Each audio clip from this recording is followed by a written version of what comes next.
Every city in the United States, and I'm referring in context of utility services, dedicate a specific amount of money to services. And the services I'm referring to are utility services, and I'm focusing on wastewater services. The utility sector is a comprehensive group of different services, and in a future video I will explain utility sector is essential in society and the US economy. Local governments, and I'm referring to municipalities, allocate a specific amount of money yearly to a service. Larger cities arguably dedicate more money than due, smaller cities due to the critical needs in communities. For example, the city of Lubbock population is near 300,000, and the city of Amarillo population is less than the city of Lubbock, but more than 200,000. The two cities could spend between 13 and 14 million annually for wastewater services. That's not including any important plans or any emergencies that's essential for wastewater services. The city of Austin could dedicate more money than Lubbock and Amarillo because of the population and needs within the city. The idea isn't always relative. For example, the city of Cedar Park could generate more revenue than larger cities, and a result of that cash flow would be the local government having the funds to dedicate more money than more populated cities that generate less money. For example, the city of Cedar Park could generate more money than Amarillo and Lubbock because of the amount of money the city earns or receives from utility service fees, wastewater fees, taxes, and other revenue streams, such as a municipal bond. Additionally, since Cedar Park and Austin are near each other, Austin can generate more money than Cedar Park and apply it to the larger area. Consider the city of Houston. Houston has a larger population, can generate more money, and those two factors could cause the local government to dedicate more funds to wastewater services in Houston than what could be allocated in other cities. Consider this example. Houston, being one of the most densely populated cities in the United States, could dedicate over $1 billion to wastewater services, either regularly or in a circumstance where they have to dedicate more than the average amount spent for wastewater services. In comparison to Cedar Park, which could dedicate around 30 million. And consider the city of Amarillo, which is more populated than Cedar Park, but arguably brings in less money. The city could dedicate around 20 million, whereas the city of Lubbock could dedicate around 15 million. Other factors go into how much money a wastewater department could receive, such as needs in the utility sector in context of other departments. The tool department is contingent upon money available, needs of other departments, and the critical needs of the actual wastewater department. And the wastewater department must fulfill specific needs. For example, the water collection system, wastewater operations, and all of the services associated with operations and collections, along with the resources needed to perform the duties. So, material for operations, material for the collection system, and material for servicing the assets maintained by the wastewater department. Some cities can receive a significant amount of money, but that money may not be enough for those entities to solve critical issues. For example, a large city can receive many recommendations, complaints, and comments from the public about specific needs. And although that city generates a significant amount of money annually, that money may not be enough to resolve the most critical issues mentioned by the public and less significant needs. Often, local governments will rely on credit because the entity can obtain funds for solving critical needs without using money in a budget.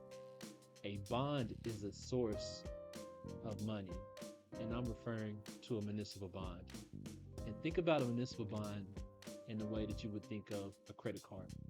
Whereas you could have money in your bank account, and you could have a line of credit associated with your credit card.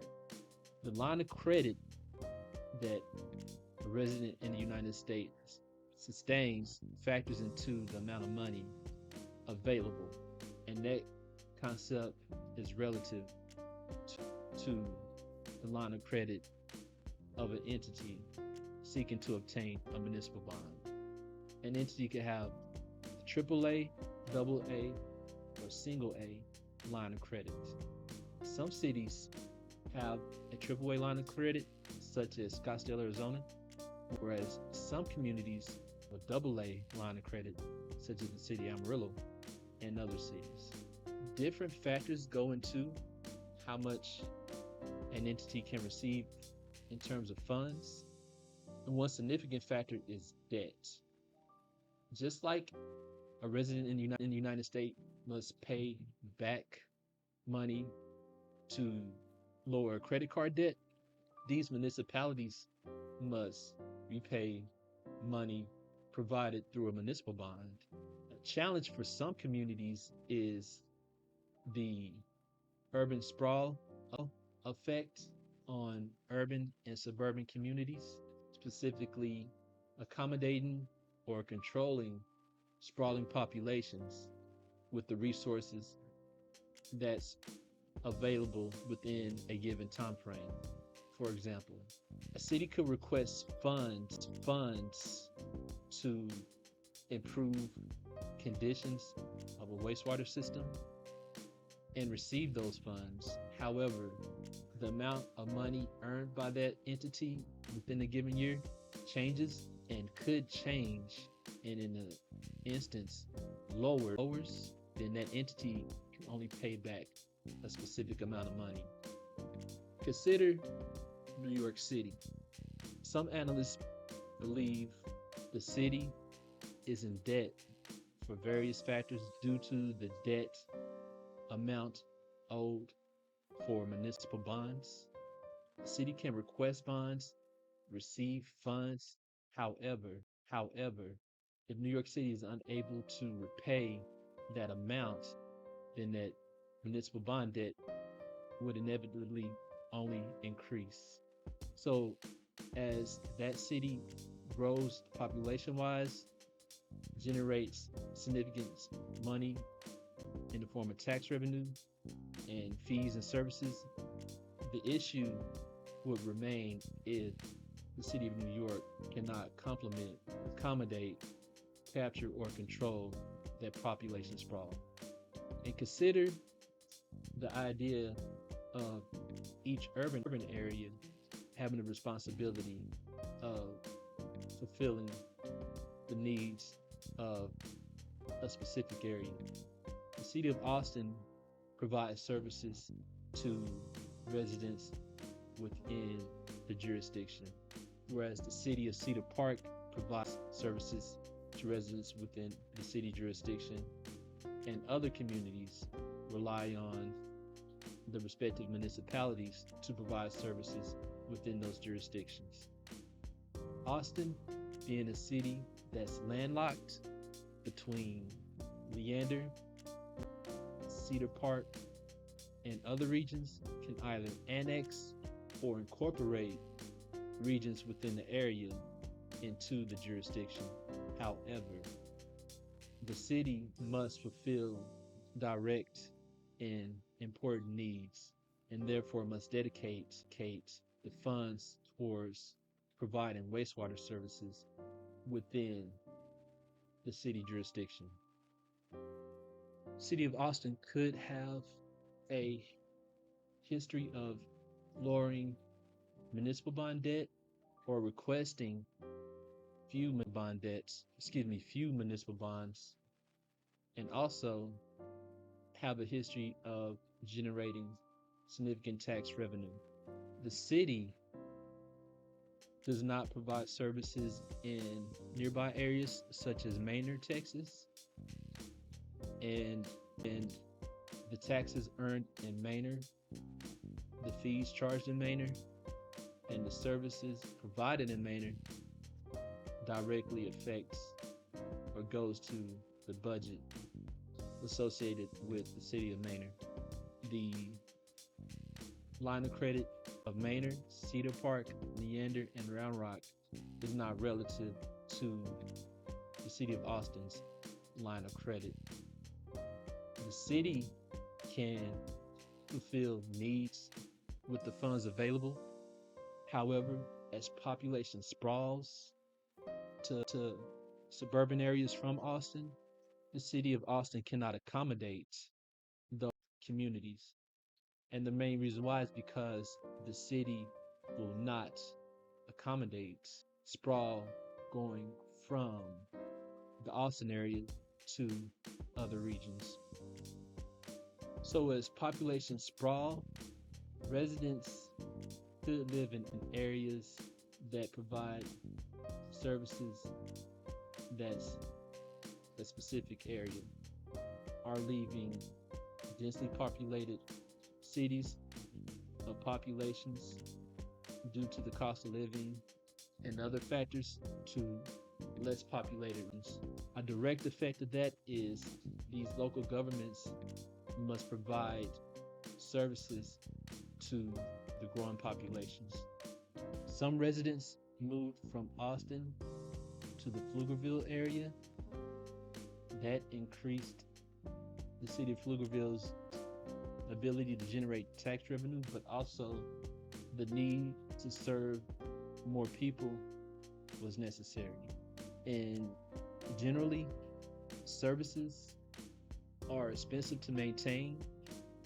Municipalities don't continuously buy new assets such as vehicles for the fleet to get to different wastewater locations and other items, and they typically do not repair or replace service lines continuously due to the costs associated with the improvement plans. And in some instances, a municipality would implement a capital improvement plan to fix critical needs. For example, an entity could create a 5-year, $60 million capital improvement plan and create 5 phases, which would each cost 1/5 of that total amount to improve utility services. That total amount is a percentage of the debt a city must pay back. Debt, such as New York City, must continue to provide services and find ways to lower debt. The drawback of urban sprawl is cities will continuously try to accommodate or capture those sprawling populations. And that is a challenge because as populations spread out, and I'm referring to municipalities, not one entity, but municipalities in context of the local government in general. As these populations spread out, a greater need is on municipal services. If a community begins to grow and the local government does not have revenue to upgrade or upkeep a wastewater service, then residents in that community are going to experience challenges and different events. The challenge in the small city space is the challenge of addressing important issues with a limited budget. And the limitation is due to the fact of the local governments having a limited source of revenue.